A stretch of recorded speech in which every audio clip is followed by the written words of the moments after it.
आज के video lecture में हम डिस्कस करने जा रहे हैं कि फोटोसिंथेटिक पिगमेंट्स क्या होते हैं। फोटोसिंथेटिक पिगमेंट्स कहाँ पाए जाते हैं। फोटोसिंथेटिक पिगमेंट का कलर क्या होता है। फोटोसिंथेटिक पिगमेंट्स कौन सी वेवलेंथ को रिफ्लेक्ट कर रहे होते हैं। फोटोसिंथेटिक पिगमेंट्स की क्लासेस कौन कौन सी हैं। हम मेन फोटोसिंथेटिक पिगमेंट किसको कहेंगे और हम एक्सेसरी फोटोसिंथेटिक पिगमेंट किसको कहेंगे। सो स्टार्ट करते हैं हम आज के इस वीडियो लेक्चर को। सबसे पहले हम इनको डिफाइन करेंगे। अगर हम बहुत ही मुख्तसर वे में इनको डिफाइन करें तो बहुत ही जो लिटरल मीनिंग इनका है कि pigments that are involve in process of photosynthesis are called photosynthetic pigments. अब इससे मिलता जुलता वर्ड आपने रेस्पिरेशन वाले चैप्टर में पढ़ा होगा, गैसेस एक्सचेंज वाले चैप्टर में पढ़ा होगा, that are called respiratory pigment. तो वो pigment that are involve in process of respiration are called respiratory pigment, जैसे myoglobin, haemoglobin. But pigments that are involve in process of photosynthesis are called photosynthetic pigment. और pigment हमेशा क्या होते हैं, these are the coloured और कुछ molecules होते हैं, these are the coloured organic molecules. ये कलर्ड ऑर्गेनिक मॉलिक्यूल होते हैं जो खास वेवलेंथ ऑफ लाइट को एब्जॉर्ब करते हैं और बाकी वेवलेंथ को वो रिफ्लेक्ट कर देते हैं। जो वेवलेंथ वो रिफ्लेक्ट करेंगे वही हमारी आंखों तक पड़ेगी और वही उनका ओरिजिनल कलर होगा। लिहाजा कोई पिगमेंट अगर ग्रीन है तो उसका ग्रीन कलर क्यों है, क्योंकि वो सारी वेवलेंथ ऑफ लाइट को एब्जॉर्ब कर रहा है, लेकिन वो ग्रीन वेवलेंथ को रिफ्लेक्ट कर रहा है, वो हमारे तक पहुंच रही है। अब चूंकि फोटोसिंथेटिक पिगमेंट फोटोसिंथेसिस में क्या काम करेंगी, एक्चुअली फोटोसिंथेसिस में जो इंपॉर्टेंट चीज इस्तेमाल होती है, फोटो का मतलब होता है लाइट। एक्चुअली ये लाइट को ही इस्तेमाल करेंगे, लेकिन लाइट को वो एब्जॉर्ब भी करेंगे और लाइट को कन्वर्ट भी करेंगे। यानी फोटोसिंथेसिस का मेन रिएक्शन जो है लाइट रिएक्शन, वो फोटोसिंथेटिक पिगमेंट ही कर रहे होते हैं। अब जो लाइट है, लाइट की बहुत सी वेवलेंथ होती है, लेकिन वो वेवलेंथ ऑफ लाइट जो हमें नजर आती है जो 380 से 750 नैनोमीटर तक होती है, उनको कहते हैं विजिबल लाइट। तो ज्यादातर पिगमेंट विजिबल लाइट ही को क्या करेंगे, एब्जॉर्ब करेंगे। अब हम इनको ज्यादा बेटर वे में डिफाइन कैसे कर सकते हैं कि substances that absorb a specific wavelength of light, यानी स्पेसिफिक वेवलेंथ एब्जॉर्ब करेंगे, हर वेवलेंथ को एब्जॉर्ब नहीं करेंगे, of light during the process of photosynthesis. तो ये जो विजिबल लाइट है, ये 7 डिफरेंट कलर यानी 7 डिफरेंट वेवलेंथ का क्या होता है, मजमुआ होती है। सो पिगमेंट इन्हीं 7 कलर में से किसी खास वेवलेंथ को एब्जॉर्ब करेंगे, और कब, during the process of photosynthesis. और ये सिर्फ एब्जॉर्ब नहीं करते बल्कि लाइट को केमिकल एनर्जी में कन्वर्ट करने का भी काम किनका होता है, पिगमेंट का होता है।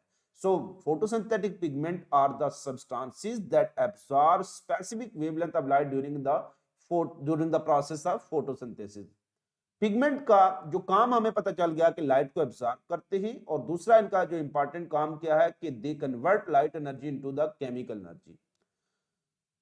अब जो फोटोसिंथेटिक पिगमेंट पाए कहां जाते हैं, आपको ज्यादातर ये फोटोसिंथेटिक पिगमेंट क्लस्टर बनाएंगे और ये फोटो सिस्टम बनाएंगे, और फोटो सिस्टम आपको मिलेंगे ग्रेना के ऊपर या थाइलाकॉइड मेम्ब्रेन के ऊपर।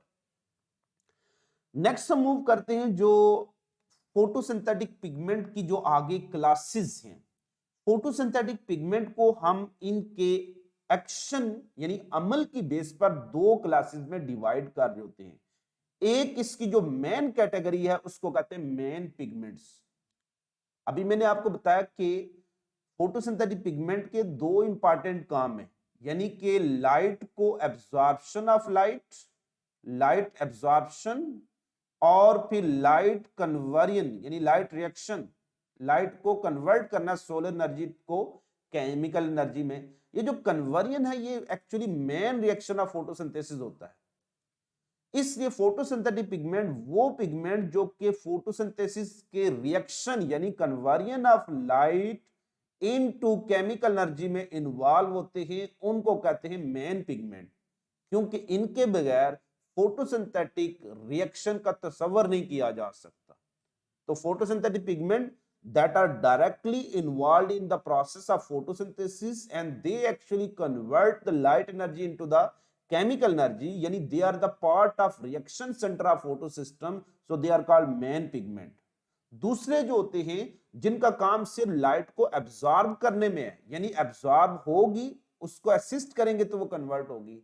तो those pigment that actually absorb the wavelength different wavelength of light and increase the process of photosynthesis but do not directly participate in the reaction, these are not part of reaction center, ये reaction center का हिस्सा नहीं होते, इसलिए इनको हम accessory कहेंगे। क्यों? क्योंकि इनके बगैर भी फोटोसिंथेसिस हो जाएगी।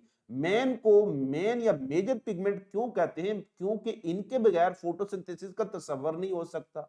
अब मेन पिगमेंट में क्या शामिल है? सिर्फ क्लोरोफिल ए को हम कहते हैं main pigment, because chlorophyll A actually convert light energy into the chemical energy.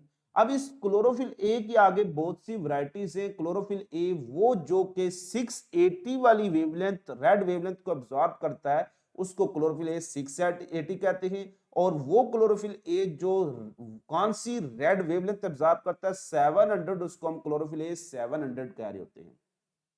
ये क्लोरोफिल जो है 680 और 700, these are part of reaction centre of photo system. और इनकी बेस पर ही आप देखेंगे बाद में फोटो सिस्टम के नाम रख दिए गए। फोटो सिस्टम जो हमारे पास 2 है उसका नाम P680 इसीलिए रखा गया है क्योंकि इसके रिएक्शन सेंटर में क्लोरोफिल ए कौन सा होता है 680। और इसी तरह से फोटो सिस्टम 1 का नाम 700 इसलिए रखा जाता है, उसके रिएक्शन सेंटर में कौन सा क्लोरोफिल होता है 700। सो फोटो सिस्टम हमेशा डिफर करेंगे on basis of their main pigment present in their reaction centre. अब एक्सेसरी पिगमेंट नेसेसरी हैं लेकिन उतने नेसेसरी नहीं है कि इनके बगैर फोटोसिंथेसिस ना हो सके। तो चूंकि ये रेट ऑफ फोटोसिंथेसिस को इंक्रीज करेंगे, they actually involve in absorption of wavelength of light other than chlorophyll A. तो क्लोरोफिल ए दोनों काम करता है, एब्जॉर्ब भी करता है, कन्वर्ट भी करता है। और एक्सेसरी पिगमेंट क्या करते हैं? Only absorption of light. So overall photosynthetic pigment क्या काम कर रहे हैं? In general absorption of light और कन्वर्जन ऑफ लाइट। लेकिन मेन पिगमेंट दोनों काम कर रहे हैं, एब्जॉर्प्शन और कन्वर्जन, लेकिन एक्सेसरी पिगमेंट सिर्फ एब्जॉर्प्शन करेंगे, इसलिए इनको कहेंगे accessory because they assist, they increase the rate of photosynthesis. Accessory pigment में क्या शामिल है? एक होता है इसमें ग्रुप ऑफ जो accessory pigment that are called carotenoids. ये ग्रुप ऑफ एक्सेसरी पिगमेंट है जिनकी जो कलर रेंज होती है ये yellow and red to orange होते हैं। ये येलो भी हो सकते हैं या रेड टू ऑरेंज वेवलेंथ, यहां तक इनका कलर रेंज होती है।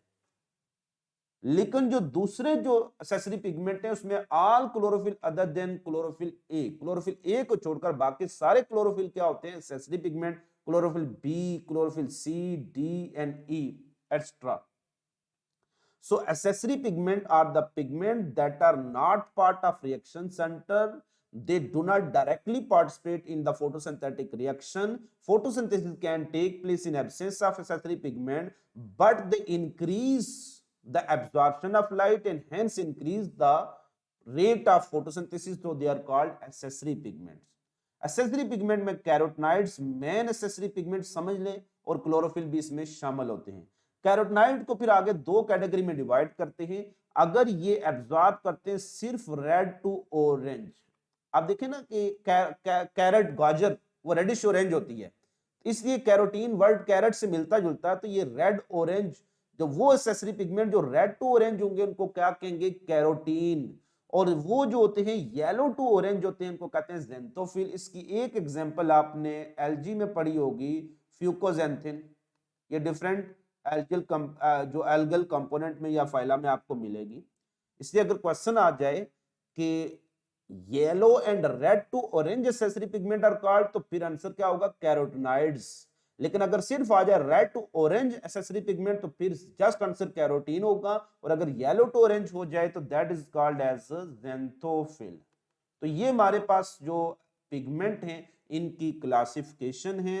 Main pigment, accessory pigment. Main pigment में सिर्फ क्लोरोफिल ए है। क्लोरोफिल को क्लोरो इसलिए कहते हैं उसका ग्रीन कलर होता है। कैरोटिनॉइड्स होते हैं वो तमाम कलर दे रहे होते हैं अदर देन ग्रीन, और ज्यादातर क्रोमोप्लास्ट में आपको बहुत ज्यादा मिलेंगे। और क्लोरोफिल जो होता है ये ग्रीन ही होता है, ज्यादातर इसमें बहुत सी वैरायटी पाई जाती है। आज का जो वीडियो लेक्चर है यहाँ तक ही खत्म होता है। अगर आपको ये वीडियो अच्छी लगी है तो जरूर इसको लाइक करें, सब्सक्राइब करें, और यूट्यूब चैनल का जो लिंक भी मैं शेयर कर दूंगा और वहां पर आप उसको सब्सक्राइब कर सकते हैं। आपसे फिर मुलाकात होगी चलते चलते।